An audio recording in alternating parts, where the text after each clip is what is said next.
A gente começou, e eu sei que algumas pessoas aqui têm a edição Vintage, que foi a edição feita pela Livraria Gráfica, a Neuda ali com a edição Vintage, que é carimbada à mão, né? E todo um charme artesanal nela. E agora a gente está lançando a edição nova, que tem ali uma lembrança, né? Mas já não é mais feita à mão, porque a gente quer evitar traumas nas pessoas que carimbaram essa capa. E quando surgiu essa ideia de dar uma aula, eu fiquei pensando, porque eu acho que o George Orwell e os textos que estão nesse livro permitem a gente ir para muitos caminhos diferentes. A gente pode pensar toda ali a parte de memória de livraria, livros e cigarros, dá para conversar sobre ter uma livraria, sobre preço do livro, toda essa coisa mais técnica, né, bastidores do livro. O Bons Livros Ruins entra muito em crítica, assim como Confissões de um Crítico Literário, e dá para pensar nessa coisa de romance de entretenimento, o que está vendendo, e por aí vai. Em Defesa da Literatura, que acaba sendo também uma defesa da liberdade de expressão, assim como a política e a língua inglesa é muito sobre políticas de língua, eu acho que a gente está vivendo um momento muito rico nesse sentido. Então, enfim, a gente podia ir para muitos caminhos, mas eu optei para essa aula trabalhar principalmente com o texto Porque Eu Escrevo, que é um texto que a princípio vai ser meio inocente, né? Por que alguém escreve? Muitos autores têm esse tipo de texto, né? De por que escreve. Mas no caso do Orwell, ele puxa esse motivo do escrever para a questão política. Então, e a gente vai para esse caminho, então. Eu queria agradecer a todo mundo que está assistindo a aula hoje. Eu queria dar um oi só para o pessoal que eu conheço, a Deneuda, a Dani, a Ana, a Cecília, obrigada por terem vindo. Mas obrigada para todo mundo também que está aí. Enfim, obrigada então também pela sala da TUI por organizar o evento inteiro. Júlia, a gente pode ir para o primeiro slide, por favor. Isso. Então, acho que o George Orwell é um escritor que muita gente associa com um campo político, né? Principalmente pelo 1984 e a Revolução dos Bichos, né? Que são livros que a gente tem que ter um certo cuidado quando está lendo e pensando. Óbvio que a interpretação é sempre aberta, né? A gente pode pensar muitas coisas a partir das obras, mas só não confundir. George Orwell era uma pessoa de esquerda e defendia ideias socialistas. Ele era, porém, contra o autoritarismo e era contra a maneira com que o socialismo estava sendo praticado na União Soviética. Então, apesar dele escrever bastante, de forma bastante contrária e opinar de forma bastante contrária à União Soviética, ele fazia isso de um ponto de vista de quem via que a esquerda não deveria ser assim, né? Que a esquerda deveria ser de outra forma, mas não se opondo a uma ideia de esquerda, né? O Orwell é um escritor, então, inglês. Ele nasceu em 1903 na Índia, a família dele estava alocada lá ainda num contexto colonial. E ele, então, foi um escritor, um jornalista e um ensaísta britânico, né? O livro puxa, então, um pouco para essa questão do ensaio. Ele faleceu em 1950, ele tinha 46 anos de tuberculose, então morreu jovem, né? Até a gente não tem tantas obras dele. E ele lutou na Guerra Civil Espanhola entre 36 e 39, então antes da Segunda Guerra Mundial, combatendo ao lado das forças republicanas contra os franquistas, e essa também é uma experiência que tornou a escrita dele muito política. Eu queria mencionar que isso de pensar a escrita como um ato político não é algo que o Orwell inventou. E, Júlia, pode passar, por favor, para o próximo slide. Isso. Eu queria chamar a atenção para isso, pensando no Alexandre o Grande e a Ilíada. Eu tirei esse trechinho desse livro aqui. Eu estou com uma pilha gigantesca de livros, vocês vão ter que ter paciência comigo. Esse livro do Martin Kushner é um livro muito interessante, publicado pela Companhia das Letras, com tradução do Pedro Maia Soares. O subtítulo do livro é Como a Literatura Transformou a Civilização. E ele está pensando aqui não necessariamente nos textos ou numa um aspecto mais individual, mas ele está pensando na circulação de literatura e obras que perpassaram momentos e que mudaram os sistemas, né? Então a gente vai ter, por exemplo, um capítulo sobre Lutero e Gutenberg, a nova imprensa, e por aí vai, nesses grandes movimentos. Mas uma coisa que ele comenta aqui, que faz a gente pensar um pouco nessa questão da relação entre a literatura e a política, é sobre Alexandre o Grande. Então ele fala aqui, no começo, bem no comecinho do livro, essa parte, que o Alexandre, então, é essa figura super política e importante e conhecido como grande justamente porque ele tentou unificar as cidades-estados gregas e conquistar todo esse espaço e derrotar os exércitos que estavam estavam ocupando, né, essa região e criar um grande reino. E ele fala o seguinte, que pensando nisso, ele acabou por se concentrar em 3 objetos que Alexandre levava consigo em suas campanhas militares e que punha embaixo do seu travesseiro todas as noites. 3 objetos que resumiam o modo como ele via sua campanha, né, sua campanha militar política. O primeiro era um punhal. O autor não está aqui dentro da citação, mas ele vai explicar para a gente depois que o punhal porque o pai dele foi morto enquanto dormia, então ele tem o punhal para poder se defender caso tenha ali alguma luta enquanto ele está na cama. Ao lado dessa arma, Alexandre guardava uma caixa. Essa é uma caixa que ele pegou de um inimigo que ele venceu numa luta, então ele tem ali como uma espécie de talismã, né? E dentro da caixa estava o mais precioso dos 3 objetos, uma cópia do seu texto favorito, a Ilíada. A Ilíada é um texto de Homero que narra o final da guerra entre Troia e os gregos, supostamente por Helena, mas quando a gente lê o livro a gente sabe que tem outras coisas ali envolvidas também. Ele levou essa cópia, né, da Ilíada para a Ásia, porque era a história através da qual via sua campanha e sua vida. Um texto fundamental que se assenhorou da mente de um príncipe que viria a conquistar grande parte do mundo então conhecido. A gente tem aqui um exemplo muito específico de como um livro que é um livro político no sentido, é um livro militar, é um livro sobre guerra, né? Mas não é um livro, não é um guia político, não é um caso político, a gente também não sabe quanto é real a história da Ilíada ou não, mas como essa história inspirava e virava uma espécie de manual para um político histórico, né? Então a gente tem aqui um encontro já muito antigo entre literatura e política. Júlia, por favor, o próximo. Quando a gente pensa, porém, nessa relação de política e literatura, acho que a gente pode pensar em muitas relações possíveis, né?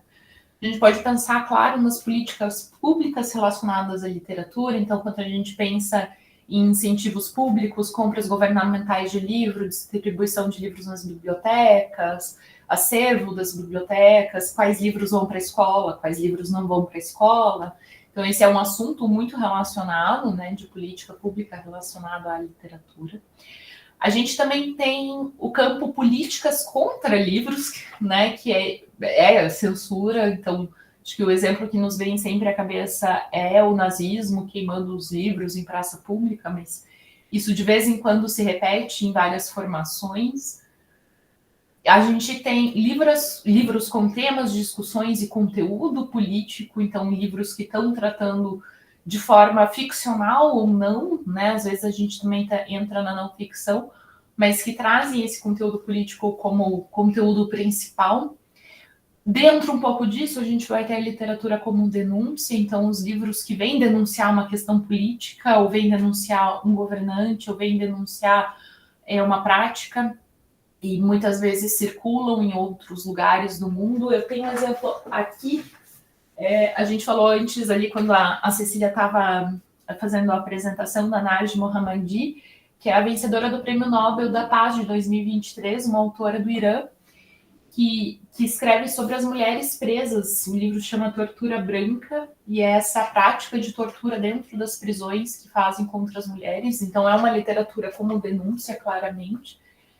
A gente pode pensar a literatura como alegoria, e aqui a Revolução dos Bichos do Orwell se encaixa muito bem, né? Ele faz ali uma alegoria para uma situação política que estava sendo vivida com o autoritarismo da União Soviética, e a literatura como especulação. Aqui a gente entra mais no campo da ficção científica, da distopia, que é pensar se a gente pegar características que já existem, mas exacerbar, levar elas para outro campo, a gente também consegue pensar em consequências diferentes dessas ações, e isso nos leva a talvez estar mais atento com o que está acontecendo agora. É o caso de 1984, né, que é essa ideia da vigilância que estava crescendo muito no mundo, e hoje, enfim, a gente chegou muito mais longe do que o Orwell talvez tenha imaginado, mas está aqui essa ideia da literatura como especulação. E esses são só, assim, eu acho que os principais modos com que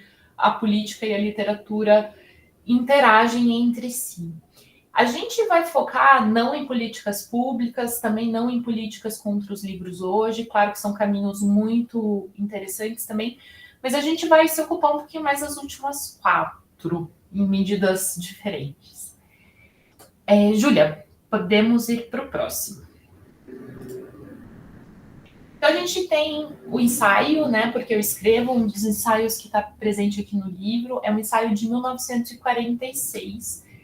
E ele é um ensaio bastante biográfico, no sentido que ele fala, eu recebo essa pergunta, resolvi responder essa pergunta, e ele começa falando da infância, que desde quando ele era criança, ele tinha um pouco esse impulso por escrever, essa vontade de colocar coisas para o papel, né, para as palavras. Ele, inclusive, fala do William Blake, que foi uma inspiração, quando ele leu um poema do Blake, que chama Tigre, Tigre. Ele escreveu algo muito perto, que ele consideraria quase um plágio, mas, enfim, é aquela criança apaixonada pelo que leu, tentando fazer algo parecido, né? Depois ele comenta um pouco como isso foi evoluindo quando ele era adolescente. Ele foi participar de projetos estudantis, de jornalismo, de impressão de jornais, de edição, e isso já foi sendo criado nele desde muito cedo. E conta como ele se apaixonou pelo Paraíso Perdido, do Milton, e que, se dependesse dele, era esse tipo de livro que ele escreveria. Tanto que ele fala desse primeiro romance dele, O Dias da Birmania, que ele entende como sendo algo mais parecido com o que o Milton fazia. Júlia, se você puder passar o slide, por favor, ele fala sobre isso na página 25 do livro. Eu queria escrever enormes romances naturalistas com finais infelizes. Naturalista nesse sentido da corrente, né, naturalista de pensamento, de descobrir o mundo, de categorizar o mundo, de entender a realidade humana, né? Cheios de descrições detalhadas e similitudes de prisão, e também cheios de passagens rebuscadas nas quais as palavras eram usadas em parte por causa de seu próprio som. Então, essa ideia de também valorizar muito a forma, né? Acho que o Milton, né? O Paraíso Perdido é um texto metrificado, um poema, né? Longo. Então, essa ideia de forma, de som, muito importante nesse primeiro momento, e é o que ele diz que ele queria escrever quando começou a escrever, que era o que ele valorizava, o que ele buscava. Mas daí a gente tem as realidades da vida, né? Ele começou a se envolver com política, ele começou a ter essas experiências, e principalmente a saída dele para a Espanha, que foi algo que mudou muito a maneira com que ele entende o mundo e pensa, né, a literatura e a escrita. Logo depois, então, ele fala que isso, né, teve esse impacto, essa mudança, e acrescenta o seguinte: não acho que se possa avaliar os motivos de um escritor sem saber algo de seu desenvolvimento inicial. Então, essa influência do Milton, né? Seu assunto será determinado pela época em que vive, Isso, pelo menos, é verdade em épocas tumultuadas e revolucionárias como a nossa. Mas antes de começar a escrever, ele terá adquirido uma atitude emocional da qual nunca escapará por completo. Então, apesar dele assumir que existe essa camada muito grande de influência da infância, dessa primeira formação, dessas primeiras leituras, ele assume muito que o que acontece no tempo e a sua reação, né, a reação da pessoa a esses acontecimentos da vida, vão determinar muito a literatura dessa pessoa. Acrescentando ainda que essa frase, né, isso pelo menos é verdade em épocas tumultuadas e revolucionárias como a nossa. Esse texto e essa citação foram muito frequentes em alguns momentos, né? Se a gente vê em redes sociais, é uma dessas frases citadas de vez em quando. E a gente tem essa ideia, então, que a época dele, óbvio, ele está saindo da Segunda Guerra Mundial, né, gente? É com certeza uma época tumultuada, sem sombra de dúvidas. Mas o Orwell também exagera um pouquinho quando ele faz essas frases de impacto, de nunca antes, a época mais revolucionária. Acho que a gente também teve outros momentos bastante conturbados também antes da história, né? De qualquer forma, eu acho que fica muito evidente nesse trecho que esses acontecimentos históricos e políticos marcaram profundamente a maneira com que o Orwell pensava o fazer literário. Né? Não só pensava o mundo ou pensava a política, mas ele talvez visse como uma espécie de privilégio o fato de poder escrever uma literatura muito, muito, entre aspas, aqui, alienada, mas assim, uma literatura pela beleza, e a gente já vai discutir isso, mas essa literatura que ele vê no Milton, né, que ele vê nesse primeiro momento da carreira dele, ele vê que isso tem que ser interrompido porque ele encontra essa época tumultuada e ele sente esse impulso de reagir a essa realidade que ele está vendo, né? Eu acho que isso que é bem importante aqui. Júlia, seguindo para o próximo slide, ele lista 4 motivos para se escrever, pelo menos prosa, ele faz esse adendo, né? Ele entende esses 4, pelo menos para prosa. O primeiro deles é o egoísmo puro, desejo de parecer esperto, de ser conhecido, de ser lembrado após a morte, né, de deixar um legado, essa ideia. O segundo é o entusiasmo estético, percepção da beleza no mundo externo, ou, por outro lado, em palavras em sua disposição correta. Então, essa vontade de fazer um texto bonito, de se envolver com as palavras de uma forma mais artística. 3, motivação histórica, desejo de ver as coisas como elas são, de descobrir fatos verdadeiros e armazená-los para o uso da posterioridade. E 4, o objetivo político. Uso a palavra político no sentido mais amplo possível, desejo de empurrar o mundo em uma determinada direção, de alterar a ideia de outros povos sobre o tipo de sociedade pela qual eles devem lutar. Mais uma vez, nenhum livro está genuinamente livre de preconceitos políticos. A opinião de que a arte não deve ter nada a ver com a política, em si mesma, é uma atitude política. E então isso aqui, né, eu falei, a gente vai questionar um pouquinho essa noção de a arte ser alienada, no sentido de que ele não usa a palavra privilégio, mas no fundo é isso, né? Ele vê como uma atitude privilegiada você achar que pode escrever sem que isso seja um ato político, né? E isso é uma atitude política, né? De certa forma, de se ver livre da necessidade, né? Enfim, ele resolve, eu acho que isso um pouquinho melhor nessa parte do ensaio. De qualquer forma, para ele, essas 4 motivações interagem. Não é que um escritor vai ter só uma dessas motivações para escrever. Elas, né, esses motivos existem em diferentes graus em cada escritor, em qualquer um as proporções variam de tempos em tempos, de acordo com a atmosfera em que ele está vivendo. Então, elas não só interagem, como elas também né, elas variam, né, elas não são estáveis, né, pode mudar de obra para obra, de ano para ano e por aí vai.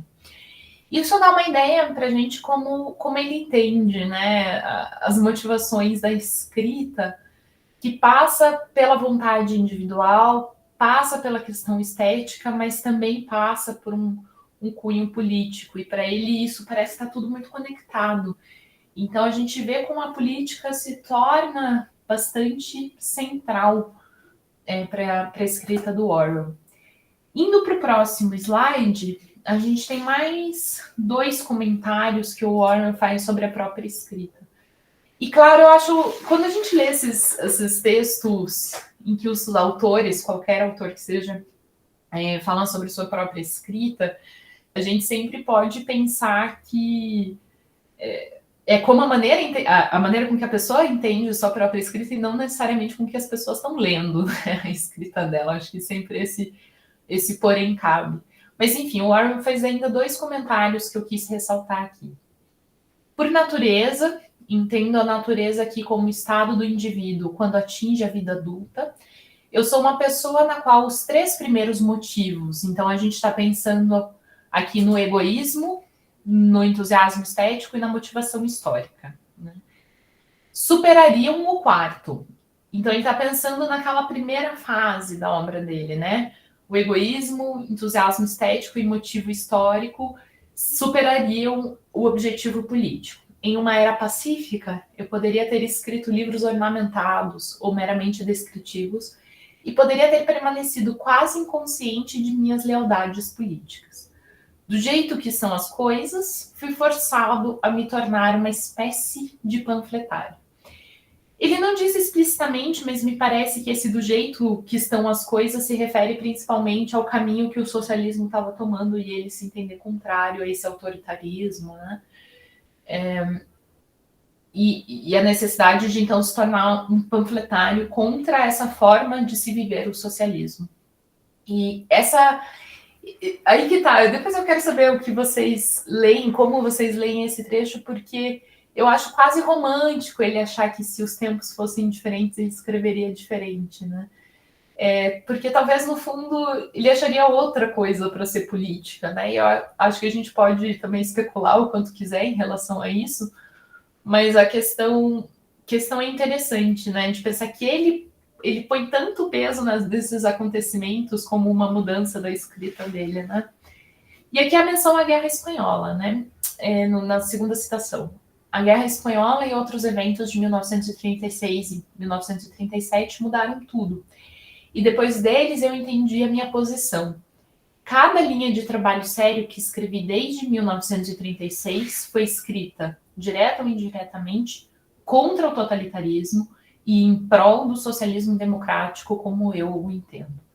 Então, esse momento em que realmente, né, tem essa virada para ele e ele começa a escrever com um objetivo muito específico, né, pelo menos no jeito que ele entende a escrita. Eu acho que são 2 frases bem emblemáticas para a gente entender a escrita do próprio Orwell. E a partir do texto do Orwell, mesmo quando eu estava traduzindo o texto e depois quando eu retomei a leitura dele, me lembrou a prática de muitos outros escritores. Como a gente comentou antes, essa conexão entre literatura e política é imensa, e eu tenho certeza que se eu desse essa aula daqui a 2 meses, eu pensaria em um grupo completamente diferente de escritores, e se qualquer um de vocês fosse fazer essa seleção, vocês escolheriam um grupo completamente diferente de escritores, e todos esses grupos seriam Maia, o meu gatinho, que fofo. Tá, que todos esses grupos seriam completamente diferentes e igualmente interessantes e válidos e divertidos e produtivos. Mas eu, enfim, estou trazendo aqui uma seleção e espero que vocês gostem.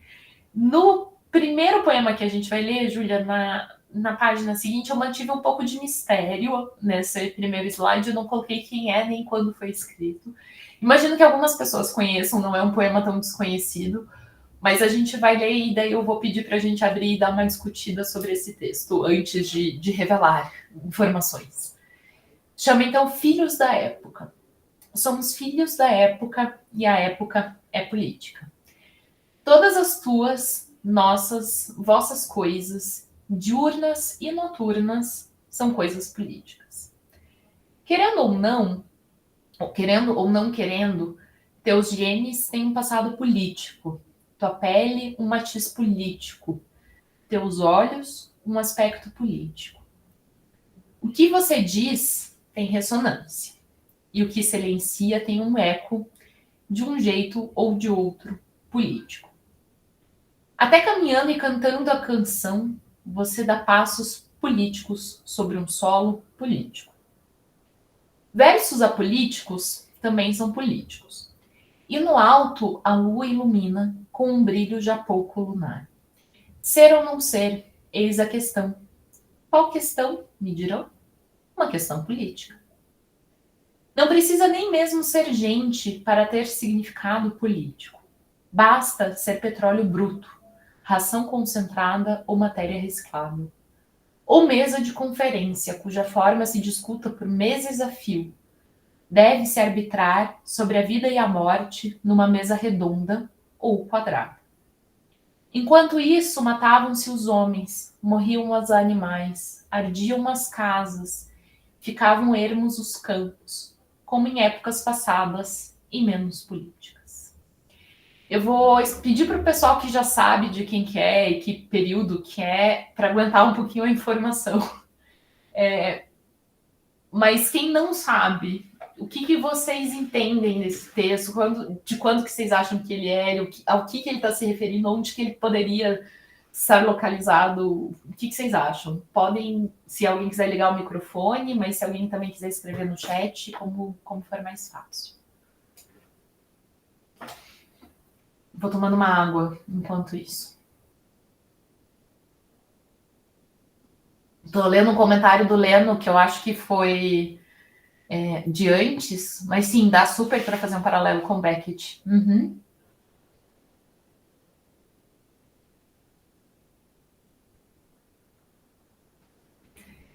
Gente, vocês estão dizendo porque todo mundo já conhece o poema e não foi assim, não foi interessante para ninguém, é tipo isso. Ia ser um pouco frustrante, mas enfim, estamos entre leitores, pode acontecer.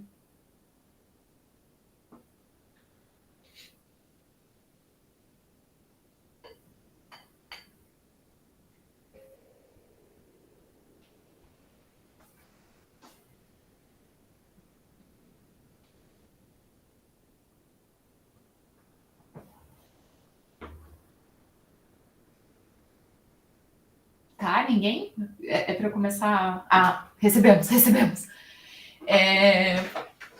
Pode se encaixar bem em tantas épocas, fica realmente difícil. É bem interessante, Vanessa, ele realmente pode se encaixar em muitas épocas, né? São tímidos, Cecília. O Caminhando e Cantando e Seguindo a Canção revela que talvez seja pós 64, 85. É um bom caminho de pensar. Entendo porque você pensou. A gente já vai falar sobre esse trecho. Mas a crise do petróleo dos anos 70 é uma referência provável, bem provável. Uhum. Né, quando ela fala ali, passa a ser petróleo bruto, né? A gente pode ver essa crise, a gente pode ver chutaria a Segunda Guerra por aí, então ali por 40, tá? Também, né? Também tinha uma questão de petróleo. Muitos bons momentos. E é interessante que, por exemplo, né, Neto Cavalcante comentou, né, uma referência à ditadura militar brasileira por causa do Caminhando e Cantando a Canção. Depois a gente tem Segunda Guerra, em provavelmente um contexto mais europeu, um português carregado, né, 60, 70, chutaria os últimos momentos da União Soviética, Leninski, chegamos até no Leninski. Vamos, Júlia, para o próximo, para não dizer que não falei das flores, a música lembra com certeza. É um poema de 87. Vou fazer o meu melhor para falar o nome da autora, por favor, não me julguem, porque polonês não é minha língua. Wisława Szymborska. Esse livro foi publicado no Brasil em 2011, com tradução da Regina Pribician, que inclusive é uma professora aqui da UFPR, de polonês, de letras polonesas, uma professora aposentada. A Wisława Szymborska é uma das vencedoras do Prêmio Nobel de Literatura, e ela escreve isso, a gente não tem como saber exatamente em reação ao quê. A gente está, porém, no momento, os últimos suspiros ali da Guerra Fria, né?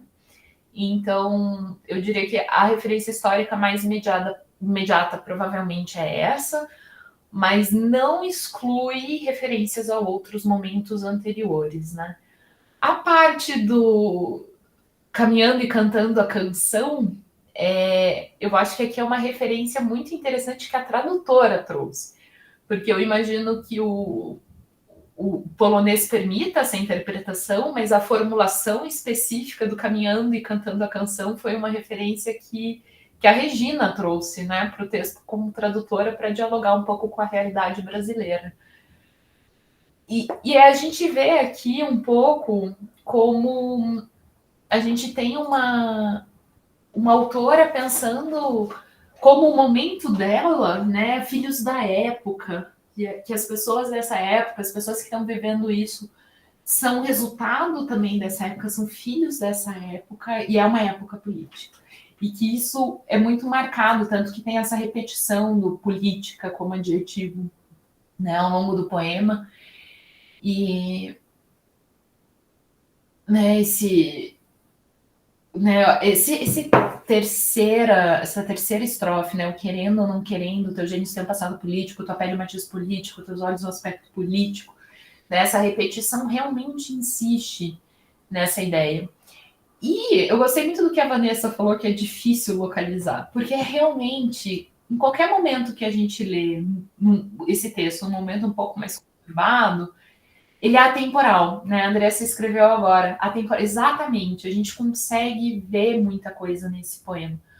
O petróleo é um problema faz bastante tempo, e sempre que a gente tem uma questão política mais global, o petróleo vai entrar em crise. Né, a produção inteira entra em crise com isso. Né? Então, e essa noção, de novo, né, dessa coisa do menos político. Bem no final, né, como épocas passadas e menos políticas. E eu fico pensando, foi uma coisa que a gente conversou no sábado, lá, quando eu estava para o lançamento em São Paulo. Claro que quando a gente aprende história e vê esses grandes momentos, grandes períodos de séculos de duração, às vezes, a gente até vê, esse período aqui foi mais estável, esse aqui teve uma guerra, esse aqui foi mais estável, e não sei o quê.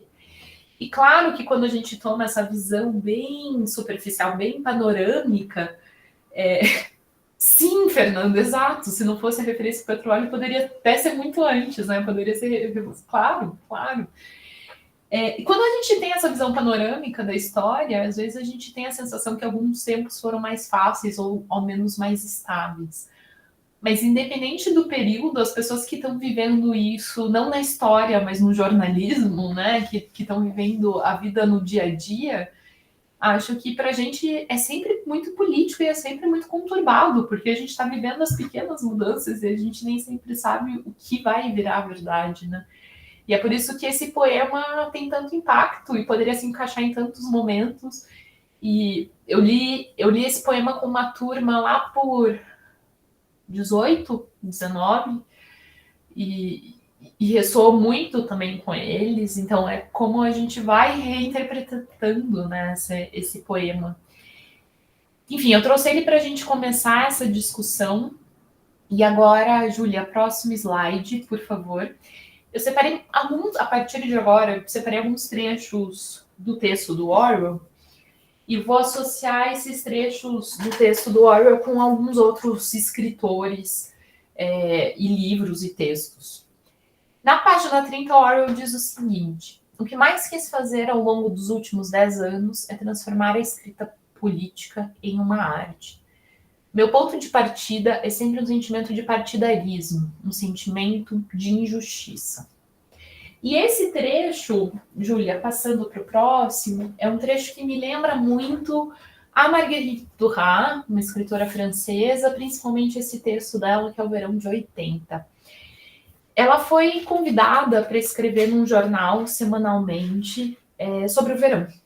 Então, ela começa de uma maneira bem... o jornal, para quem ela está escrevendo, é o Libération, e ela vai escrevendo, no começo, muito sobre praia, chuva, sol, crianças na praia. Bem essa imagem verão, né? Verão privilegiado, verão das pessoas que fazem veraneio, né? E de repente essa escrita começa a ser perpassada pelas notícias. Porque como ela está escrevendo no jornal, é um jornal que também está dando as notícias do mundo, as notícias políticas, por aí vai. Então a gente tem um momento aqui muito forte sobre fome na Uganda, que se torna notícia. Ela começa a falar, eu estou aqui vivendo o verão, as tempestades, o calor, vai chover, vai não sei o quê. Isso aconteceu, o vento veio, a fome se abateu mais uma vez sobre a África, desta vez sobre a Uganda, a televisão mostrou imagens de Uganda. Então ela vai assim, conforme ela está descrevendo esse verão supostamente paradisíaco, ela começa a incluir essas notícias e essas questões políticas que estão acontecendo no mundo e que ela não consegue ignorar. E isso aumenta muito de proporção quando começam as greves de Gdansk. Isso é um momento histórico muito interessante, um momento histórico muito importante para o final da Guerra Fria, né? Ele é um movimento que começa a articular trabalhadores. Então a coisa toda já estava muito tensa na Polônia, até que uma senhora, já muito perto de se aposentar, questão de meses de se aposentar, é demitida. E isso acaba servindo como estopim para algumas manifestações. Essas manifestações servem como estopim para a criação desse sindicato chamado Solidariedade. Vocês estão vendo a bandeira do sindicato aqui na tela. E é um momento em que esses trabalhadores começam a dizer, não, a gente não vai mais fazer, não aguenta mais, é um movimento que se torna muito grande, que se torna nacional. E esses textos, supostamente sobre o verão, se tornam cada vez mais textos sobre ela acompanhando a greve de Gdansk. Gdansk é uma cidade bem no norte da Polônia, então é um porto polonês, inclusive, tem saída ali para o norte, e é a cidade onde também começou a Segunda Guerra Mundial, né? O primeiro ataque da Alemanha foi para Danzig, que é o nome alemão de Gdansk, e a partir disso, então ela fica com uma espécie de obsessão, ela realmente quer saber o que está acontecendo lá, e ela põe uma esperança muito grande nesse grupo, ela põe ali uma expectativa que esse grupo seja capaz de resolver, de melhorar coisas, injustiças, injustiças para usar a palavra que aparece ali no texto do Orwell, que ela via no mundo, e questões às quais ela mesma era crítica. E aqui eu trouxe um trechinho que eu acho que faz muito isso, de trabalhar com isso, com esse tema, de forma criativa. Porque, segundo ela estava falando tanto sobre o tema, estava tão obcecada, e estava digerindo tanto esse tema, que ninguém mais queria falar com ela sobre isso. E que enfim, ela não estava mais conseguindo ali nada de verdade, né, para conseguir falar sobre isso. E ela começa a falar com ela mesma e escrever sobre isso. Falo comigo mesma como se fosse possível falar com eles aqui, os trabalhadores da Polônia, né? E respondo a mim mesma como se fosse possível que eles me respondessem. E tudo isso aqui é inventado, e tudo isso pode ser negado, tanto na sintaxe quanto no conteúdo do vocabulário. Vocês tinham o direito de pedir melhores salários? Não, estávamos sendo massacrados. Tinham direito de escrever o que quisessem? Não. E ela continua. De ler o que quisessem? Não. Tinham direito de se defender? Não. Havia organizações designadas também para isso. Tinham direito de acreditar em Deus? Não. Sentiam fome? Não. Tinham direito... Enfim, é um trecho comprido, eu acho que são umas 5 páginas. 5 páginas. desse suposto diálogo inventado dela. E ela narra aqui, óbvio que a gente nunca vai ser capaz de saber se é verdade ou ficção, mas que em determinado momento ela começa a conversar com um telefonista. Naquela época que você pegava o telefone e conversava com o telefonista para ele passar a ligação para quem você queria. E ao invés de passar a ligação para alguém, ela fala com a pessoa de tipo, o que está acontecendo em Gdansk, supondo que ele ia ter informações. E é isso. Então, o que era para ser esse verão, essa vida pacata de verão acontecendo, vai sendo completamente tomado por essas questões políticas, até de política internacional. A maioria aqui, ela fala, acho que de poucas situações francesas, e começa a se tornar um texto muito pouco sobre o verão em si, mas sim sobre aquela época. E entendendo muito a época daquele verão como uma época política, né? Então é inevitável falar, para Duras, parece ser inevitável falar sobre a política. Como que você vai falar sobre o sol, sobre as crianças, quando está tudo isso acontecendo, né? Então, o texto vai um pouco para esse caminho. E, para mim, esse livro é muito interessante justamente por esse movimento que parte dessa vida mais comum, mais cotidiana, e entra nessa situação que ela não consegue escapar, falar sobre a política. E desse jeito que eu acho que o Orwell fala, né? Transformar a escrita política em uma arte. No fundo, ela está fazendo isso quando inclui essa escrita política nesse cotidiano do verão. É muito interessante ver como ela faz isso estilisticamente. Bom, esse era meu comentário sobre a Duras. Júlia, se a gente puder seguir para o próximo slide, mais uma citação do Orwell aqui. O Orwell diz: escrevo porque há alguma mentira que quero expor, algum fato para o qual quero chamar a atenção, e minha preocupação inicial é conseguir uma audiência, né? Fazer com que essa preocupação, essa mentira, esse fato chegue nas pessoas. Então, muito a literatura como maneira de pôr acesso, né? De dar acesso, de dar conhecimento de alguma coisa. E isso me lembra, passando para o próximo slide, Júlia, obrigada, o Quero Estar Acordado Quando Morrer, do Atef Abu Saif. Desculpa o jabá, mas foi um livro que eu traduzi, mas eu realmente gosto muito do livro e achei que ele cabia muito e era muito importante trazer aqui. Então, tradução minha, publicado pela Elefante. O Atef Abu Saif é um escritor palestino. Vocês estão vendo uma fotinho dele ali em cima. E eu acho que ainda mais agora, quando a gente teve esse movimento dos ativistas tentando levar mantimentos para a Palestina. Aqui eu coloquei uma foto da Greta com o Thiago Ávila. Gente, eu não leio notícias com muita frequência, mas a última vez que eu vi o Thiago ainda estava preso. É isso? É isso, a Vanessa confirmou, então tá. Assim, eu leio só de manhã notícias, então não sabia se tinha alguma atualização recente. Mas, enfim, para a gente lembrar que isso que o Atef está falando aqui né, não acabou ainda. O Atef vai escrever um diário. E eu acho muito interessante ele trazer o diário, porque um diário é um desses gêneros literários que a gente tem como... eu não chamaria de menores de forma alguma, mas domésticos, privados, né? A gente entende diário como algo que a pessoa escreve quando ela é importante o suficiente a publicá-lo. E alguns autores que usam a ideia do diário para levar para ficção, né? De ser... colocaram ele na solitária hoje. Ai. Tá, obrigada, Ana, pela notícia.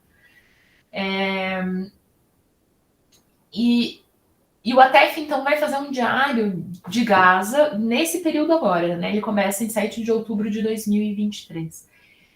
Bem interessante, inclusive, porque quando eu comecei a traduzir o livro, eu não tinha o livro inteiro, porque ele ainda estava sendo editado, traduzido, enfim, ainda estava coisa ali em andamento, então eu recebi ele em partes, justamente nessa tentativa de publicar logo, né? De fazer com que essa denúncia, com que essa informação chegue, né? Que as pessoas tenham acesso a isso.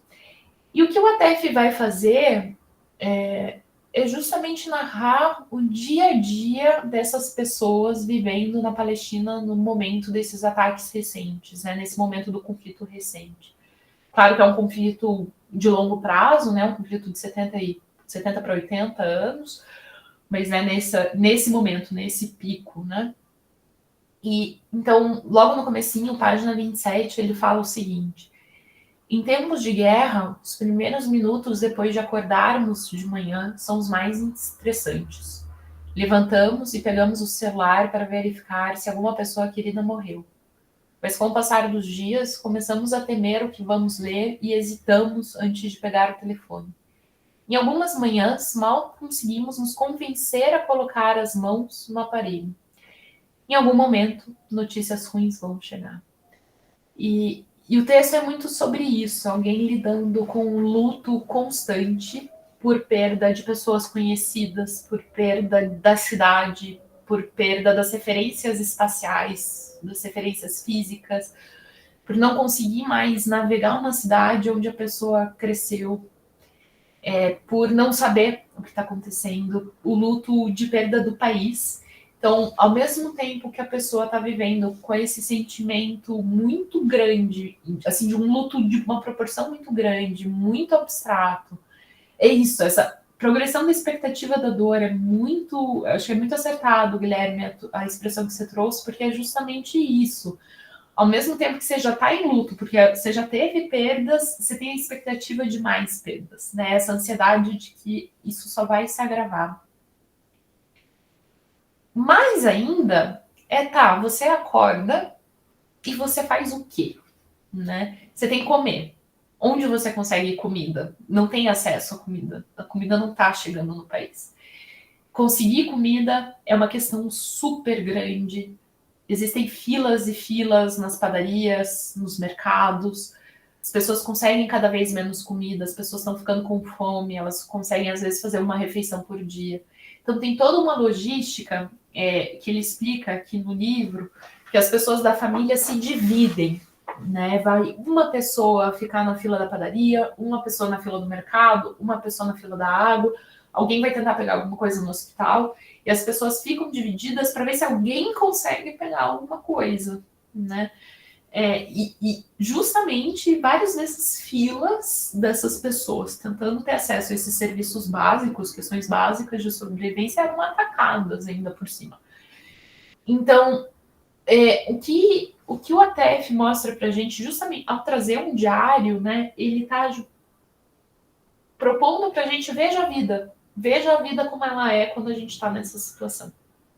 Como é acordar, como é achar comida, como é tentar se locomover, como é tentar ajudar as pessoas. Então, acho que é uma cena bem impressionante, é quando um prédio próximo é bombardeado, e eles vão tentar, pessoas da família, pessoas próximas e outras pessoas ali da rua vão tentar escavar ali, porque já não conseguem mais chegar ao socorro, porque já tem tantos escombros que os carros de socorro não conseguem mais chegar. E eles começam a ver, assim, aquela família se desfazendo e ninguém encontrando pessoas vivas, eles começando a encontrar pessoas mortas e tudo isso desabando. Assim, é um livro extremamente impactante que faz, na minha opinião, isso que o Orwell explica, né, aponta aqui para a escrita política, que é justamente chamar a atenção, conseguir uma audiência para como a vida que está acontecendo e qual é o problema central disso que está acontecendo, né? Eu acho que ele se aproxima muito, muito dessa fala do Orwell. Bom, era isso que eu queria falar sobre o ATF. Gente, eu recomendo muito, é um baita texto. Indo para a próxima citação do Orwell, Júlia, obrigada. Vou tomar só um golinho de água, um segundinho. Pronto, recuperado. Um crítico que eu respeito me deu um sermão sobre o livro. Por que você colocou essas coisas todas? Perguntou, né, o crítico para o Orwell. Você transformou o que poderia ter sido um bom livro em jornalismo. O Orwell, ele se movimenta, né, entre esses gêneros. Ele vai para o jornalismo, ele vai para o ensaio, ele vai para o romance. E E esse comentário, né? Um crítico disse: por que você transformou o que podia ser um bom livro, ou seja, que poderia ser literatura, em jornalismo? Muito com essa ideia de que o jornalismo é ruim, é passageiro, é efêmero, né? Ele passa rápido enquanto a literatura fica. E para ilustrar essa frase, que o Orwell vai dizer: não, mas eu fiz o que eu achei que tinha que fazer, né? Eu tinha um sentido político e é por isso que eu escrevi isso.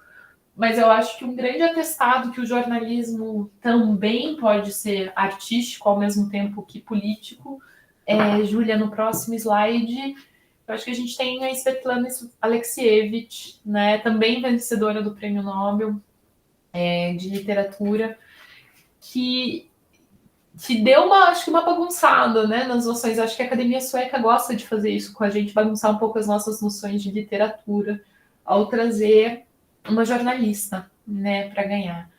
A Svetlana Alexievich é uma jornalista da Bielorrússia e ela faz um trabalho. Ela tem 5 livros publicados. Eu trouxe aqui o Vozes de Chernobyl, mas tem A Guerra Não Tem Rosto de Mulher, que é um livro belíssimo, também sobre a participação de mulheres como soldadas na Segunda Guerra Mundial.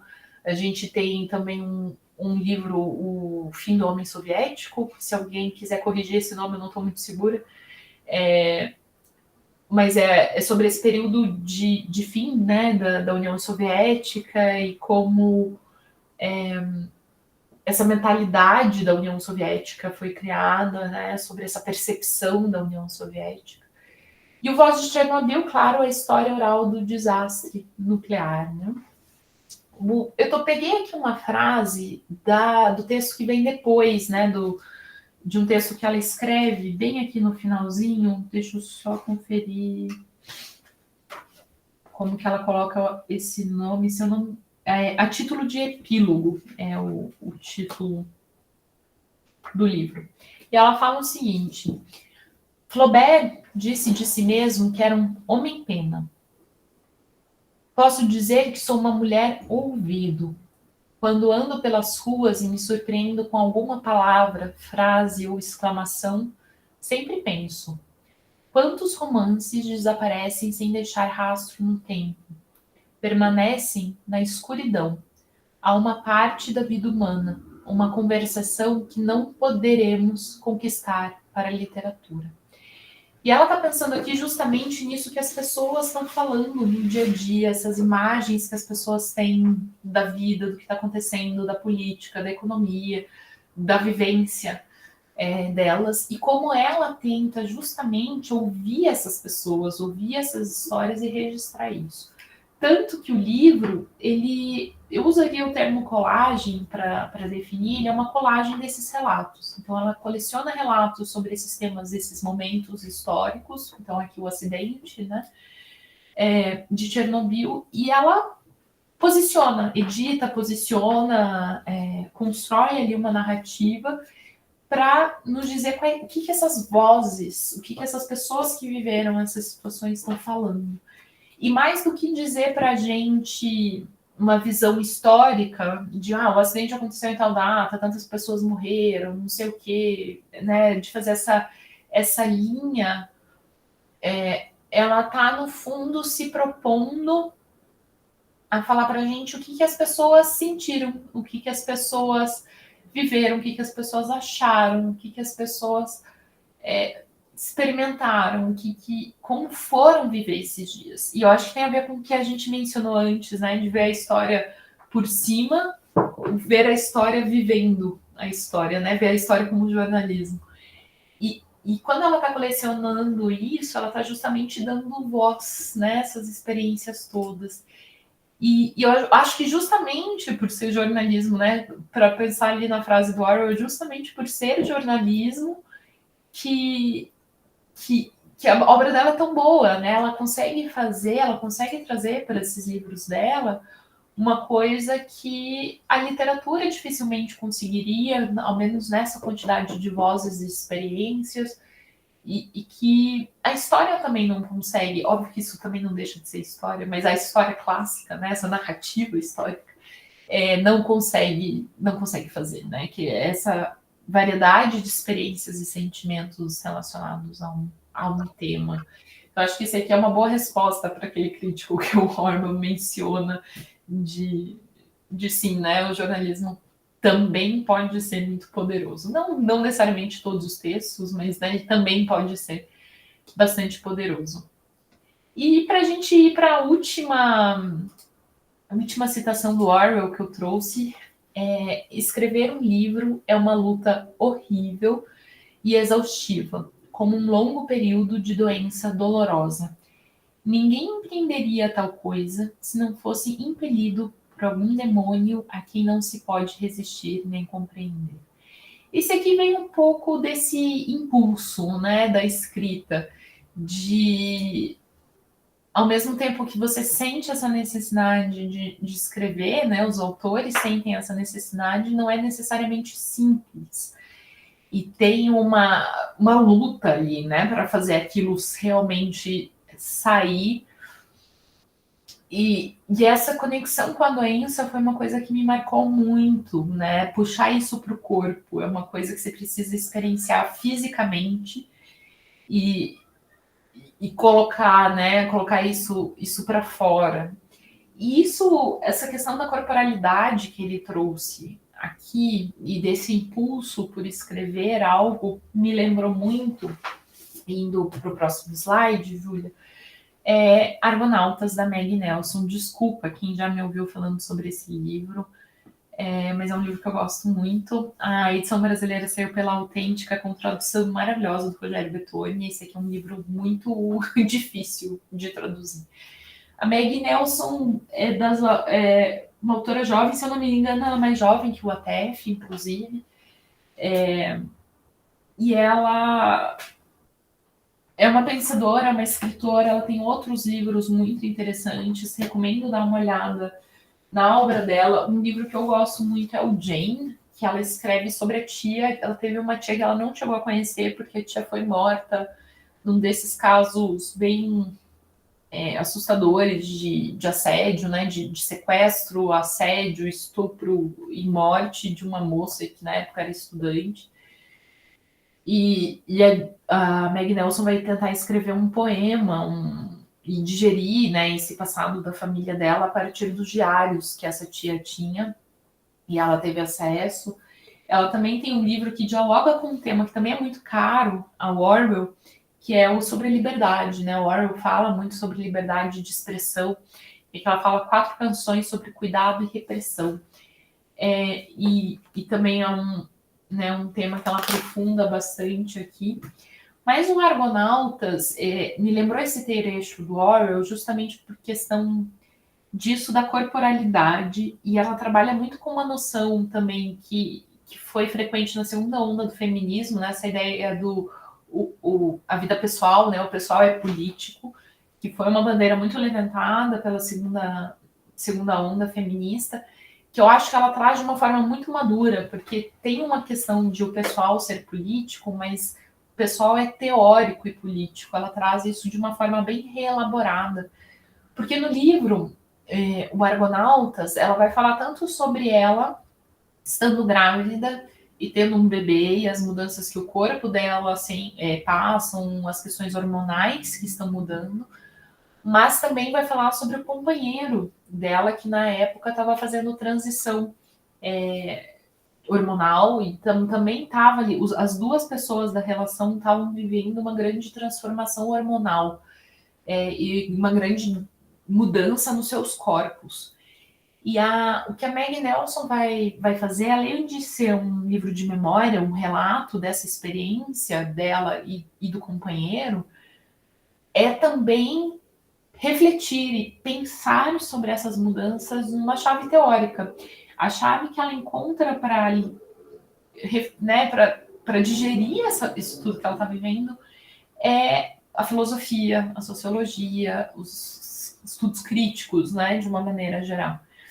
Então ela vai trazer essa noção do pessoal ser político, porque o pessoal depende de políticas públicas, por exemplo, né, acho que a transição de gênero ou questões de saúde da mulher são questões que dependem muito de políticas públicas para poderem serem feitas ou não, pensar na questão do aborto, ser permitido ou não, mas que ela pensa a partir dessa experiência vivida. É um livro muito poético também, e que perpassa muito essa coisa do corpo e de sentir no corpo que precisa escrever, né? Não é uma doença, né? O Orwell menciona ali como se fosse uma doença. No caso, o que a gente tem nesse livro não é de fato uma doença, mas é esse impulso que vem do corpo e faz com que saia, né? Com que venha à tona. Lê um trechinho bem do começo, antes de nos conhecermos, aqui ela está falando ela e o companheiro. Passei a vida acreditando que o inexpressável está contido, inexprimivelmente, no expressado, como diria Wittgenstein. Essa ideia tem menos efeito do que outra. Sobre aquilo que não se pode falar, deve-se calar. Mas, para mim, é mais profunda. De um jeito bem literal, seu paradoxo define por que escrevo, ou por que me sinto capaz de continuar escrevendo. Pois não alimenta ou exalta qualquer angústia que porventura a gente sinta quando incapaz de expressar em palavras aquilo que delas escapa. Pois não pune o que pode ser dito por aquilo que, por definição, não pode ser. Tampouco exagera imitando um aparato na garganta. Ah, o que eu não diria fossem as palavras boas o suficiente. Palavras são boas o suficiente. Isso, eu escolhi esse trecho especificamente porque esse é, sobretudo, um livro sobre linguagem. Sobre a linguagem ser suficiente para dar conta dessas experiências. E ela vai procurar essa linguagem nessas referências mais teóricas que ela tem, mas ela também vai procurar essas palavras para dar conta desses sentimentos e dessas mudanças todas. E essa é uma grande questão do livro. O Argonautas do título se refere à lenda, né? Da mitologia, né? Da ideia do Argos, que era um barco que saiu para uma missão e em cada momento ele ia sendo reparado. Então, uma tábua caía, outra tábua era colocada, o mastro caía, o mastro era recolocado. Né? Ele foi passando por todas as questões, todas as aventuras e foi se refazendo. E no fim da viagem, o barco que chega não é mais o mesmo barco, no sentido de nenhuma das partes continua ali, todas as partes mudaram. Mas em momento nenhum da viagem o barco se desfez e fez de novo. Sempre foi um barco e sempre foi o mesmo barco, né? E esse paradoxo do barco ser o mesmo e não ser o mesmo é um pouco o que ela leva para as pessoas e para as palavras, né? Como as pessoas continuam sendo as mesmas, mas mudam também. E como as palavras também podem mudar de significado, né? Apesar de continuarem as mesmas. Justamente essa preocupação dela com as palavras, essa discussão que ela traz sobre as palavras também me lembra o Orwell.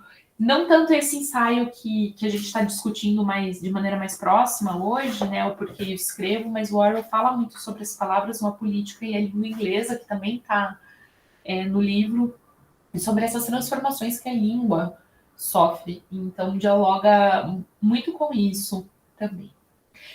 Esses foram os textos que eu escolhi mais para a gente pensar o Orwell. Eu acho que são textos que dialogam com aspectos do Orwell, mas também levam esses aspectos para frente, mudam e, enfim, eu acho que apresentam essas características dessa escrita política, dessa escrita preocupada com política que o Orwell traz. Tanto a do Ra, o ATF, a Svetlana e a Maggie, eu acho que fazem isso de maneiras muito diferentes, mas igualmente válidas, igualmente boas. Mas meu último slide é uma menções honrosas. Outros livros e autores que eu acho que valem a pena mencionar. O primeiro deles é o Émile Zola com J'accuse, que saiu... Essa edição que eu coloquei aqui é da LPM. É um livro muito interessante. O Zola é muito conhecido pela escrita de romances dele, né? Talvez o Germinal, um dos mais conhecidos. Mas não é o Germinal que eu quis falar, calma. Já recuperamos o nome desse livro, um momentinho. Mas o J'Accuse é um texto que ele escreve na mídia para falar sobre um caso, que era o caso Dreyfus, em que uma pessoa que trabalhava para o governo francês tinha sido acusada de espionagem por... E boa parte da população, inclusive os Zola, não concordavam com essa denúncia. E o que acontece a partir disso é muito grande, porque o caso vai aumentando, aumentando, aumentando. A gente tem aqui um caso de antissemitismo que já começa a acontecer muito cedo, porque o Dreyfus, a pessoa que foi acusada falsamente, é um judeu, né? Então já começa ali a ter um preconceito em relação a isso. O livro do Zola que eu estava lembrando é A Besta Humana, o que eu queria falar, A Besta Humana. O Jornal de 85, dele também A Besta Humana é de 1800, tá? 1885, mas o A Besta Humana era o que eu queria falar, é 1890. Beleza. Então, esse primeiro texto, essa primeira acusação que ele faz, e o J'accuse, eu acuso, ele vem justamente com esse peso de eu acuso o presidente, eu acuso o ministério, eu acuso não sei quem, eu acuso não sei quem de ter acobertado, de não ter feito a denúncia certa, de não sei o quê. E tudo isso com a preocupação de que o espião, de fato, ainda está livre, né? E o Zola pagou muitos por ter sido tão explicitamente político, por ter se posicionado de maneira tão explícita nesse caso. Todos os textos desse livro são textos publicados na mídia da época e ainda assim é um livro que se sustenta belamente em tempos posteriores. Lembrei também bastante da Susan Sontag, que foi uma ativista e pacifista, foi fazer um trabalho muito interessante com teatro durante o cerco de Sarajevo e por aí vai, então também tem muitos textos sobre isso. Do lado aqui da Susan Sontag, a gente tem, de novo, um nome que eu talvez não pronuncie tão bem, que é o Abdul Razak Gurnah, que é o vencedor do Prêmio Nobel de Literatura de 2021. Eu estou aqui com Sobrevidas, dele, tradução do Caetano Galindo pela Companhia das Letras. O Abdul Razak fala muito sobre questões coloniais, ele é de Zanzibar, na costa da Tanzânia, e depois se muda para o Reino Unido e escreve muito sobre os impactos da cultura colonial na sociedade de hoje. Num contexto brasileiro, eu acho um belo exemplo da ditadura militar é o caso do Bernardo Kucinski, um relato muito, muito bonito. E, claro, desse período aqui para baixo, eu acho que no momento a gente não pode deixar de mencionar o Ainda Estou Aqui, do Marcelo Rubens Paiva, né, que o filme ainda retomou essa relação. A gente tem uma produção muito grande ali referente ao Holocausto, né, escrita às vezes durante, mas principalmente depois do Holocausto, refletindo sobre isso. Primo Levi, com Isso é um Homem, talvez seja um dos textos mais conhecidos. Eu trouxe para ilustrar aqui o Paisagens da Memória, da Ruth Kluger, que eu acho que é um pouquinho menos conhecido, mas a autobiografia de uma sobrevivente do Holocausto é um livro maravilhoso e muito tocante também.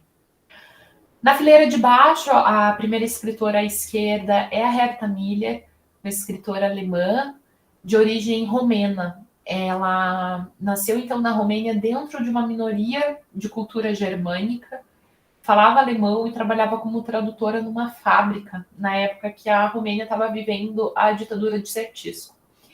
E por ela falar uma língua ocidental, ela era muito vista como um perigo. E quando ela começa a escrever sobre problemas com essa ditadura, ela começa a se tornar um alvo e ser perseguida. Ela se muda para a Alemanha e boa parte da sua obra é falando, refletindo contra o autoritarismo, as ditaduras, muito baseado na experiência dela com a Romênia. Uma escrita hoje no Brasil que eu acho extremamente política são as nossas vozes indígenas. Eu coloquei aqui o Ailton Krenak com Futuro Ancestral, mas ele está ilustrando também o Davi Copenaua, está ilustrando também nomes. Só um minutinho. Antes que eu tente chutar o nome dele e fale besteira. Não consegui encontrar. O Munduruku não era ele que eu estava pensando, mas sim, mas também é um ótimo nome, Ana. Eu acho que é a Ana que está falando. O Daniel Munduruku também é uma pessoa né, que tá bem, também é uma pessoa a ser mencionada. Bom, enfim, mas já vou mencionar o nome específico de quem eu estava pensando enquanto eu procuro. Eu acho que é uma escrita hoje extremamente importante de relembrar a gente que essas vozes não sumiram, essas vozes ainda estão presentes, que são pessoas que veem a relação do mundo e a natureza de um jeito completamente diferente e que podem trazer para a gente soluções também frente a questões climáticas, frente, né, a desafios do futuro. São pessoas que podem nos dar caminhos e soluções possíveis, né, maneiras de pensar que podem ser muito, muito importantes para a gente daqui para frente. Gente, eu tô demorando para achar esse nome, que eu devia ter anotado antes, porque eu sei que eu sou péssima, mas eu ainda... Ai, peraí, que tem algumas pessoas... o Davi Copenau eu mencionei, o Cacá Verage Cupé também é uma ótima, Cristino Vapichana eu não conheço, mas imagino que seja fascinante, e nenhum desses era o que eu estava pensando ainda. Mas eu já vai acontecer, gente, só um instantinho. Enfim, eu ainda estou aqui, já mencionamos. A Etude, eu coloquei aqui, ela está representando toda a literatura de utopia e distopia. Eu acho que o termo, né, literatura de utopia, surge com Thomas More, no livro Utopia. Ele é uma espécie de livro de viagem. Essa edição é traduzida pela Denise Botman, Companhia das Letras. E é um livro em que a gente tem aqueles bem, bem típico de literatura de viagem. A gente tem um viajante que chega lá, fala que conheceu alguém que tinha visitado essa ilha e contou toda essa história. E essa história da Ilha de Utopia é uma ilha em que supostamente todos os problemas da sociedade estão resolvidos, né? E daí a ideia da utopia, o lugar perfeito, né? E que possivelmente não existe. E até porque hoje esse livro é de 1500 e pouco, e 1516. E se a gente lê esse livro hoje, acho que não tem muito de utopia para a gente também, né? Então, também é o que a época entendia como uma utopia. E a partir da utopia vem a distopia, né? Que é o lugar que justamente vai levar isso para outro extremo. Claro que o Orwell, ele mesmo, em 1984, escreveu uma distopia, que é justamente pensar características do mundo que, se exacerbadas, podem levar para um lugar cruel, né? A gente tem aqui, então, o conto da Aya, da Margaret Atwood, o Huxley, claro, com o Admirável Mundo Novo também seria um ótimo exemplo. E eu acho que tanto as utopias quanto as distopias, elas estão sempre se relacionando de maneira muito próxima à literatura e política, né? Elas... Não sei, eu não conheço, se alguém conhecer, depois conta pra gente, mas eu não conheço nenhuma utopia ou uma distopia que não se envolvam, não estejam criticando ou discutindo questões políticas. E aqui, por último, a gente tem o Salman Rushdie, Os Versos Satânicos, um texto em que ele faz uma crítica ao islamismo. É um texto muito marcante para a carreira dele como um todo, e fez com que ele fosse exilado, retirado da vida e da vida na comunidade dele, né, eu digo, e recentemente, né, sofreu um atentado também por causa disso, perdeu a visão de um dos olhos, então também acaba sendo um representante muito grande dessa relação. Vocês vão notar que eu não coloquei um slide de conclusão, porque eu fiquei pensando o que eu o que eu concluo, né, de um encontro como esse, né? Eu acho que o Orwell, ao escrever esse texto, né, do porquê eu escrevo, que parece ser tão inocente, né? Quando eu escrevo, por que eu escrevo? Eu escrevo porque eu gosto, porque eu sei, porque eu preciso de dinheiro.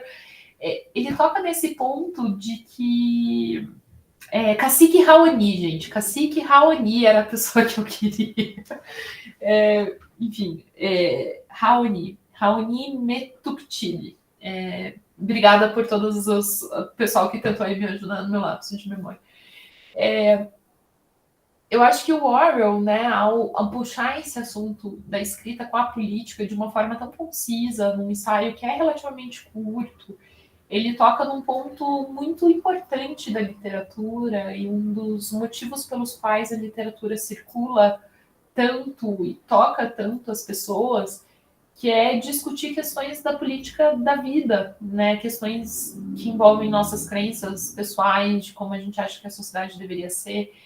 O próprio texto da Wisława Szymborska, né? Que parece atemporal, que poderia se relacionar a tantas coisas. Acho que quando a gente lê um texto assim, a gente talvez se sinta um pouco menos sozinho, sozinha, nas nossas experiências, mas também consegue perceber essa questão de que todas as épocas são, do seu jeito, da sua forma, são épocas políticas, né? E toda a literatura tá dialogando com isso de forma mais explícita e de propósito, ou ao se eximir e dizer sou privilegiado o suficiente para não precisar pensar sobre isso, né? Ou porque eu estou vivendo num momento mais calmo, ou porque eu não quero, né? Dialogar com isso. E todas essas são questões políticas, né? E o Orwell, eu acho que resume isso muito bem, né? Tanto que, a partir de citações, né, do próprio texto, a gente conseguiu ir pensando em outras obras, e tenho certeza que vocês pensaram em outras obras enquanto eu estava falando. E, enfim, eu acho que essa é a minha conclusão do encontro de hoje. Eu queria abrir o microfone para perguntas, comentários, outros autores, autoras que vocês relacionaram com essas frases do Orwell. Enfim, espero que sejam menos tímidos dessa vez. Obrigada, gente. Obrigada pela companhia e pela atenção.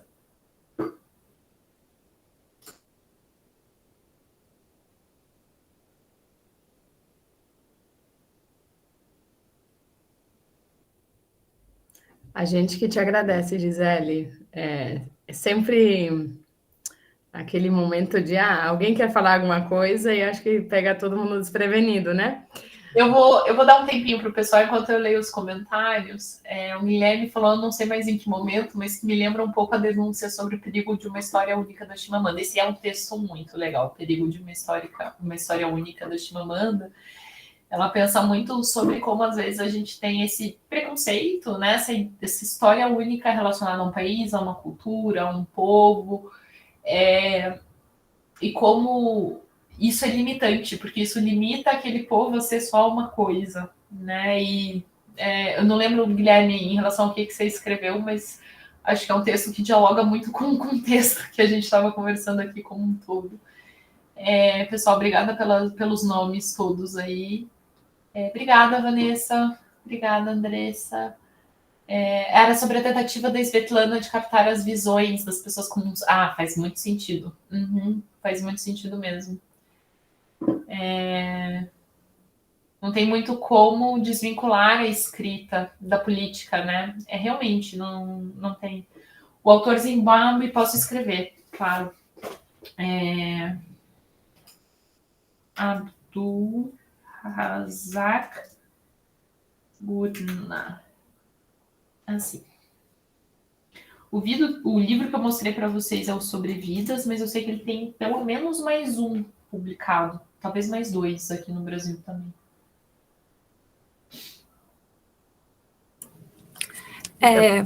Oi. Quer falar, Cécia? Eu queria comentar que Editora Instante e Editora Elefante e, claro, Lote 42 temos na Banca Tatuí, se alguém tiver interesse, né? E também o livro na Livraria com Orwell. Eu faço esse papel de falar do teu livro que você organizou, Gisele. Cecília, obrigada. Duas pessoas falando do Brecht, sim, Bertolt Brecht, claro. E o Brecht é um exemplo ainda muito interessante, porque, claro, conteúdo, mas ele vai pensar no método, inclusive, de produção de teatro itinerante, que envolva as pessoas para falar ali sobre suas realidades, mas também de um jeito didático, né? Então, como ele pensa não só o conteúdo, mas o método de fazer isso é realmente muito político e dialoga muito, acho que muito com essa questão. Tiago de Mello eu não conheço, gente. Se alguém quiser indicar um livro dele, fiquei curiosa. Mais do pessoal da África, o Mia Couto e a Paulina Chiziane, autores que já estão circulando bastante aqui no Brasil, né? E a Paulina realmente tem uma voz muito política. As Pequenas Virtudes, da Ginsburg, acho muito legal esse texto. E a Ginsburg tem algumas coisas, né, com esse tom. Ela tem um tom político sutil, né, Cecília? Ela parece que não está falando sobre política, mas a política sempre aparece ali por trás do texto dela, né, de ter vivido todo o autoritarismo ali na Itália, né? Deixa eu ver o que mais. Imagina, Marcela, obrigada por ter vindo. Açúcar do Ferreira Goulart, sim. Uhum. É um bom exemplo, né? Não é nem um pouco sutil, eu acho. Mas de fato. O mais conhecido, Tiago de Mello, é Os Estatutos do Homem. Também foi escrito na época da ditadura. Obrigada, Ana, pela indicação. Vou anotar aqui. Os Estatutos do Homem.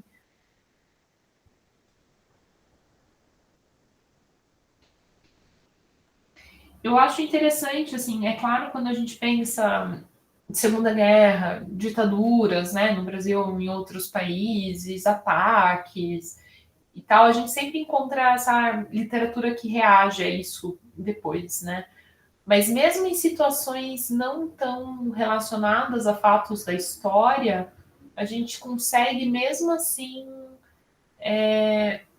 encontrar essas escritas políticas, né? Elas não acontecem só nesses grandes acontecimentos, né? Elas acontecem às vezes como essa resistência de gênero, de sexualidade, de ideias dissidentes, de espaços dissidentes, às vezes da periferia, né?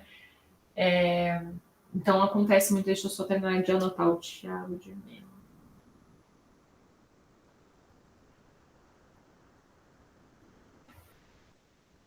Também penso que expor realidades distintas é muito político, exato. Eu acho que né, justamente o que eu estava. Acho que ocorreu a nós duas ao mesmo tempo, né, Andresa? Da Bruna Mitra. Eu gosto muito do José Faleiro também. Acho que isso de expor realidades distintas, seja de outros países, de outras línguas, mas também dentro do espaço do nosso próprio país, essas realidades diferentes é muito legal, né? Que é entender a sociedade como algo bem mais complexo, né? Com vivências muito diferentes, né? Ficção Reunida, da Lúcia Miguel Pereira, Resistência Feminina antes da explosão do feminismo, no Brasil dos anos 30, 50, bem interessante também. Quem tem interesse nisso, a gente tem um podcast chamado Clássico Sem Classe, da Juliana Brina, e ela recupera muito autoras brasileiras, que nem sempre circulam mais, tanto quanto deveriam nas nossas editoras, mas que traziam muitas ideias. Então, por exemplo, né, da Lúcia Miguel Pereira, seria um exemplo. Depois o Fernando, imagina, Fernando, desde quando o Orwell luta na Espanha, eu ficava pensando como uma pessoa em situação de guerra para escrever e registrar qual é essa motivação, etc.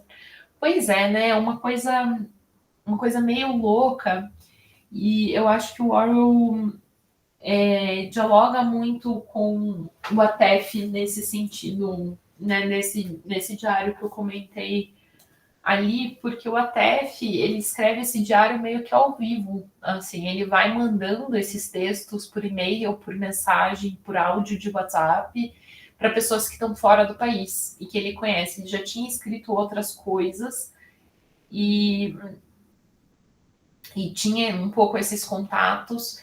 Então, ele vai mandando esses textos para fora do país para eles começarem a circular. Alguns ele mesmo escreve em inglês, outros são traduzidos por uma ONG chamada Respond Crisis Translation, então Resposta à Crise e Tradução, é uma ONG que traduz textos para refugiados, por exemplo, e outras situações assim, justamente com essa ideia de divulgar a guerra. E é um pouco isso, né? Em que momento que está acontecendo essa guerra toda, você consegue achar ali um cantinho para tirar isso. E no caso do Orwell, ainda uma dificuldade técnica muito maior, porque não tinha computador ou celular, né? Isso muito diferente, né? Estava ali escrevendo no papel e guardando na jaqueta e mandando por correio, né? Ou telegrama, enfim. Mas é realmente impactante quando a gente lê esses textos ao vivo, assim, parece, né? Porque você realmente consegue pensar, tá, você está vivendo tudo isso e você parou para escrever, realmente tem um impulso, um pensamento, uma motivação muito grande, né, para sair essa escrita nesse momento. E eu acho que essa é uma coisa que realmente impressiona a gente quando está lendo. Claro que esses textos são marcantes de qualquer forma, porque tem a violência e as questões que marcam, mas essa também me impressiona, Fernando. Também é uma coisa que me chama muito a atenção nesses escritos. Avelino Fosco, escritor mineiro anarquista, hoje esquecido. A Ana tá vindo com vários nomes para a gente anotar hoje, que todo mundo tá saindo com uma listinha. Obrigada, Ana.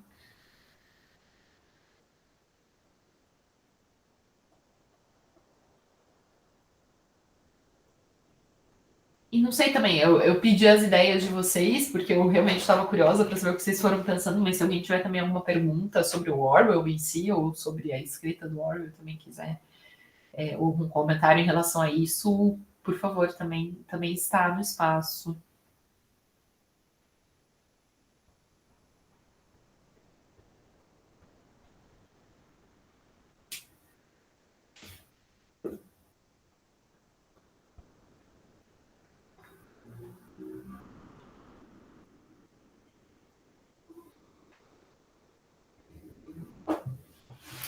Eu tenho pensado que, né, eu falei de alguns prêmios Nobel que eu trouxe de nomes e eu acho que o prêmio Nobel valoriza muito isso, e talvez não só o prêmio Nobel, alguns prêmios eu acho em geral valorizam muito um cunho político, né, nas obras, não só um aspecto estético, né.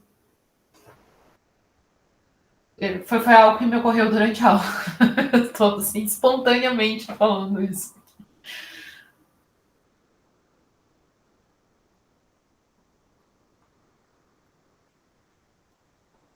Bom, pessoal, acho que então é isso, Cecília, Júlia, se ninguém mais.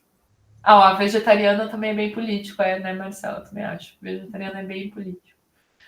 O Jorge Amado, curioso, né? Porque o Jorge Amado foi criticado por não ser tão político quanto deveria, foi criticado por ser político demais. O Jorge Amado recebeu críticas de todos os lados, né? Em relação a isso. Guilherme disse quase que um reconhecimento institucional das relações entre literatura e política, a questão dos prêmios. No fundo né? Tem um pouco essa sensação também. Precisaria de uma pesquisa ali, de um número mais exato, mas me parece que é um reconhecimento que aquela obra teve um impacto, né?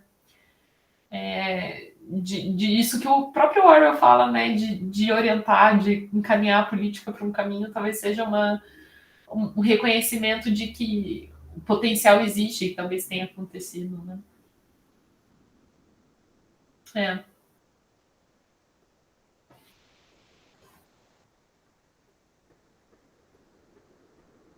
Mas então acho que é isso. É isso, a gente que te agradece, Gisele, por Temos uma pergunta. Temos uma pergunta. Desculpa. Vamos lá. Desculpa. O Orwell está muito ligado a uma escrita distópica, claro, né? Em 1984. Todavia, para além disso, como você vê a estrutura narrativa dele? Uma escrita até simples, crua e puramente política? eu acho bem curioso, porque num dos ensaios que tá aqui, que é o A Política e a Língua Inglesa, ele fala muito sobre as mudanças da língua e coisas que ele critica, né? Ele condena na escrita. E é curioso porque ele mesmo pratica algumas dessas coisas.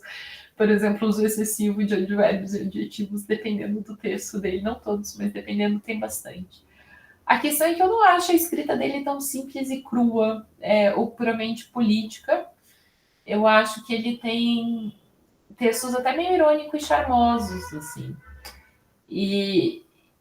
Mas eles não deixam de ser políticos, de certa forma. Eles, às vezes, são menos diretamente políticos, né? Mas tem um livro muito charmosinho aqui sobre a vida dele, chama Memórias de Livraria, quando ele trabalhava na livraria. E ele fala como que era ser livreiro de um sebo, o que acontece no sebo, o cenário de um sebo e tal, e diz que nunca mais voltaria a trabalhar lá. Mas que ele vê esse espaço como um espaço importante de convivência, de encontro de leitores. E ele tem todo um humor, toda uma ironia, todo um cuidado, assim. Então eu acho que ele tem uma coisa poética nele também, que nem sempre vem tanto à tona, né? Ele plantava rosas, essa é uma coisa que eu acho muito curiosa, mas ele plantava rosas no jardim, e muitas dessas roseiras ainda existem na casa. Então, esse Orwell jardineiro também eu acho muito fascinante. E ele não é uma escrita tão crua assim, né? Pensar que o 1984 é uma distopia, mas parte do momento em que a personagem se questiona isso é por causa de um relacionamento amoroso, né? É o amor, é o romance que leva ele a ver aquela sociedade de outra forma. E isso não é tão cru e puramente político, né? Tem uma leve poesia ali, né, envolvida. Mas eu diria que às vezes, mesmo ele tentando não ser tão político, ele não deixa de ser um pouco político, talvez porque não sei se dá para não ser político totalmente, né? A político acho que não é algo possível. Mas eu diria que ele é narrativamente muito cuidadoso. Me parece que ele trabalhava muitos textos, eu sinto muito ele tendo um objetivo e trabalhando o texto para encontrar aquilo. Se for assim, para usar uma palavra, eu diria que cuidadoso. Tá, respondi. Respondi, não veio mais nenhuma pergunta por enquanto. Não sei se ajudar mais um minutinho. Se alguém está digitando, às vezes. Bom, mas a gente te agradece demais, não só pelo livro, que agora sim está circulando por livrarias, né? Depois dessa edição experimental há 2 anos, aquela edição vintage, como você fala. E foi demais, ficará gravada, estará no YouTube. Então, muito obrigada, Júlia. Não sei se tem mais algum recado. E senão a gente pode encerrar a gravação e depois encerrar aqui a aula toda. Obrigada, gente. Eu que queria agradecer a presença de todo mundo. Foi uma delícia falar sobre o Orwell e escritores afins. E obrigada por me ouvirem falando tanto tempo.